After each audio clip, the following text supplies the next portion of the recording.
mañana esa cumbre de líderes. Miguel Luzárraga, Managing Director de Iberia para Allianz Bernstein. Miguel, ¿qué tal? Muy buenos días. Buenos días, un placer estar aquí con vosotros un jueves más, aunque sea en streaming. Es llamativo esta semana porque habéis publicado el informe del cuarto trimestre de perspectivas económicas que ha circulado por pasillos y despachos intentando ver cuál es la fotografía clave ahora mismo para el inversor y para el conjunto del sector. Desde un punto de vista de actividad económica, inflación, política monetaria, ¿qué evolución veis en esta última fase del año? Pues la verdad es que es un privilegio estar aquí con vosotros y enseñar, digamos, este informe, el cual, bueno, pues como bien dices, es un informe de perspectivas macroeconómicas, donde hacemos un análisis económico global, yendo por distintas áreas geográficas, en donde verdaderamente nos mojamos. Podemos decir que sois la cadena o el medio en el cual sois los primeros en hacer difusión de ello, y cada trimestre lo llevamos a cabo, ¿no? Y yendo a la pregunta, y por cierto, a lo largo de toda la entrevista vais a poder vais a poder descargaros este informe a través de un código QR que va a estar a lo largo de toda la entrevista. Pero bueno, veis aquí al hilo de lo que nos preguntabas, Bizner, el tema, bueno, pues de la actividad económica, de la inflación y de la política monetaria. Y claramente vemos cómo la debilidad de la actividad económica pues es un reflejo de lo que está sucediendo a día de hoy. Vemos cómo la inflación cada vez está en unos niveles más preocupantes o unos niveles más altos, con una inflación alta en todos los segmentos y en todas las geografías del mundo, hasta un crecimiento que, bueno, de hecho hasta vamos a ver cómo los bancos centrales acometen o reducen esa inflación. Y por último, y no menos importante, pues cómo la política monetaria ha pasado de ser neutral a más restrictiva, ¿no? Ya estamos yendo hacia la parte derecha con esa aguja, yendo hacia la derecha, siendo más restrictiva, siendo un entorno macroeconómico, geopolítico complicado que los obliga a que, bueno, pues los bancos centrales tomen partida de lo que está sucediendo hoy en día, y claramente, bueno, pues lo que nos lleve es a tener tres supuestos clave para sentar las bases de un escenario clave. Esos tres supuestos clave para este entorno macroeconómico es, por un lado, la geopolítica. Vemos cómo este conflicto en Ucrania lo que está haciendo es que le suba y se mantenga alto el precio de las materias primas. El segundo, esa política fiscal, en donde Europa pensamos que tiene que recurrir a ella para paliar ese precio del gas tan alto. Ya vemos como, por ejemplo, Estados Unidos ayer ha anunciado que iba a deflactar un 7% en todos los tramos del IRPF. Es un claro ejemplo de lo que se puede hacer. Y una política monetaria como tercer supuesto, en donde los tipos al alza están yendo más rápido de lo previsto. ¿Esto qué nos lleva? Nos lleva sobre todo a un escenario base en donde el crecimiento global vemos cómo se va a poder ralentizar, o cómo se está viendo ralentizado por esa subida más agresiva o más fuerte de los tipos de interés, una inflación alta que vamos a sufrirla durante no solamente meses, sino trimestres, y luego la vamos a ver más alta y continuada en el tiempo. Y por último, y no menos importante, que lo lleváis diciendo también aquí mucho tiempo, todo el tema del dólar y cómo está de fuerte frente a otras divisas. También lo vemos fuerte a lo largo de todo el año 23. El punto clave ahí, Miguel, es qué va a suceder con la inflación. Es la preocupación de los bancos centrales, es la preocupación del inversor, es la preocupación general. ¿Cómo está esa inflación? ¿Cómo ves la inflación de cara también a 2023? ¿Y cómo puede afectar al crecimiento?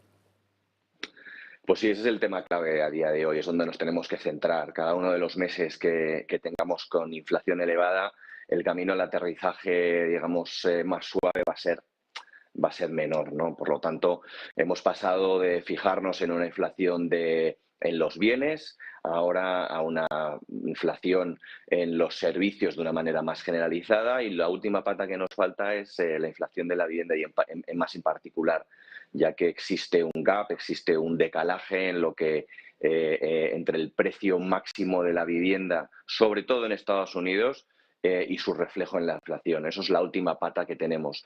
Y tenemos como muestra un botón, tenemos las estimaciones y las previsiones de crecimiento e inflación que estimamos en cada uno de los trimestres, con esta tabla que tenéis aquí a mi izquierda, y podéis ver perfectamente cómo las estimaciones que tenemos por áreas geográficas, tanto en el año 2022, para finales de este año, incluso para el año que viene, tanto en crecimiento del PIB real como inflación del IPC, ¿no? Y por lo tanto, esto es una de las cuestiones clave a tener en cuenta. Esto va a ir evolucionando, esto no es estático, pero la inflación, y como conclusión, la inflación es que va a ser elevado durante trimestres, y mientras la Fed esté en un modo restrictivo, vamos a ver cómo los mercados financieros se van a ver, van a estar más sensibles, van a estar más tensionados, porque combatir, ya nos dijo esto Jerome Powell, combatir esta inflación es duro, pero es necesario para un reequilibrio de la economía. Por lo tanto, vamos a esperar unos tipos de interés en unos por encima de ese 4%,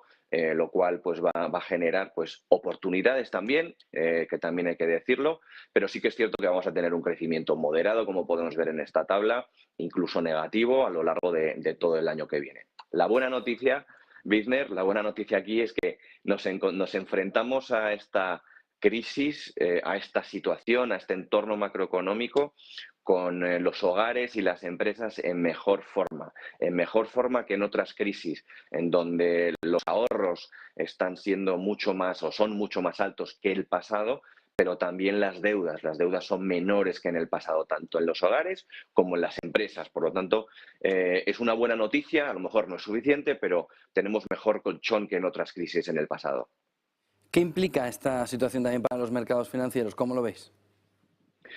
Bueno, yo creo que hay dos riesgos clave en este entorno. Por un lado, el tener una inflación desbocada e incontrolable, lo que puede hacer que tengamos una pasada de frenada de los bancos centrales que no sepan apurar bien, que es complicado apurar básicamente ese entorno de reequilibrar la economía, y eso haga pues que entremos en una recesión, ya sea más prolongada o más severa, pues eso lo dirá el tiempo, pero la claridad es difícil de ver, pero sí que tenemos esa incertidumbre en el mercado, que lo que nos hace es centrarnos en esos problemas que existen hoy en día de inflación y cómo controlarla. Esa es la mala noticia. La buena noticia es que puede ocurrir que pues, esa ralentización económica provocada por esa subida de tipos de interés pues, genere menos presión sobre las materias primas, y esto ya sea por la menor demanda de los consumidores o porque exista un fin a estos eventos geopolíticos tan drásticos que estamos viviendo en Ucrania, ¿no? Por lo tanto, en algún momento alguna de estas variables debería de entrar a colación o entrar en el tablero. Pero sí que es cierto que cuando tenemos un mercado tan tensionado, donde hemos sufrido estas caídas tan severas en el mercado, es muy difícil salirse. Salirse ahora, desde nuestro punto de vista, no es lo más apropiado, y por lo tanto pensamos que existen maneras de poder invertir hoy en día en renta variable. ¿Cómo poder invertir ahora mismo en renta variable? Pues aquí en tu programa, en vuestro programa aquí en Negocios TV, en Business Connection, lo que hacemos mucho es hablar de las oportunidades que existen en el mercado, entrar en compañías que puedan tener esa fijación de precios, en sectores como el sector salud, que puedan tener esa fijación de precios con un potencial de crecimiento alcista importante, pero con esa calidad también en la manera de gestionar a través de nuestro AB International Healthcare, que es un fondo de salud muy interesante, que no buscamos la ciencia, sino buscamos negocios bien gestionados. O también, de una manera más generalizada, a través de compañías que tengan menor beta, que tengan menor sensibilidad a los movimientos, que no sean las punteras del mercado, sino que sean las verdaderas, los componentes que componen esas compañías tan grandes, ¿no? Y valga toda la redundancia. Pero sí que es cierto que a través de eso podríamos mitigar esas caídas, y lo hacemos sobre todo con otra estrategia que también he hablado contigo en este programa muchas veces, que es a través del AB Low Volatility Equity, otro fondo también muy interesante para invertir hoy en día en renta variable para todo el mundo.